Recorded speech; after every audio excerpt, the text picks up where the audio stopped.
Kabbalah is, in essence, it's the mystical teachings of Judaism, but it has the greatest potential for becoming universal wisdom.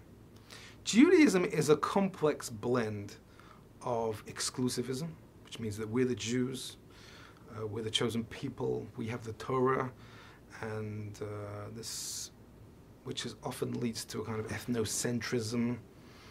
It has that element, and you're never going to get rid of that element. As much as you want to popularize Judaism, that exists. It also contains very universal teachings about the condition of man, about the spirit, which are not really tied up with a religion at all. They both arise out of the same framework. They're different facets of the same gem, really, but and I think that both are there because they serve different parts of mankind. The Jews, I believe, I mean, I'm Jewish. I believe the Jewish people should exist. I think that there's greatness to the Jewish people, and there's also the universal element of Judaism, which can appeal to all of mankind, which I think largely should be built from Kabbalistic ideas. And how do they interact? Well, I think the reason why we failed, the Jewish people have failed is a harsh word, but I think one of the reasons why Kabbalistic consciousness hasn't reached the popular culture is because Jews, generally speaking, have an overdose of ethnocentricity. Largely because of the historical condition that we're used to being persecuted and destroyed, so we're always on the defensive. You mentioned Lubavitcher Rebbe before. One of the reasons that I was inspired by him and his teachings is that he didn't display a defensive Jewry about how are we always defending ourselves, and he didn't display a pessimistic Jewry.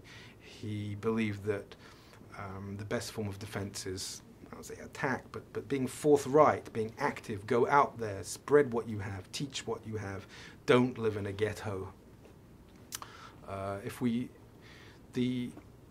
The problem with the popularization of the Kabbalah, basically, is a little bit of an overdose, in my opinion, of ethnocentric Judaism, which we could shift a little bit towards, that the Jews should have a little bit more consciousness that we have this tremendous wisdom, let's share it with the world.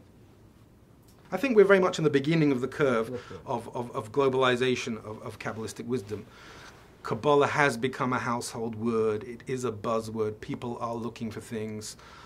Even in the popular culture, I was very amazed how much Oprah Winfrey, for example, embraced spirituality, made it part of her agenda, interviewed mystical teachers, unfortunately not any Kabbalistic teachers, but how the need for organic wholeness in the personality, that we need to get away from the fragmentation that we all suffer from. The stress that we have comes from fragmentation. Kabbalah is it's an ecology of the mind.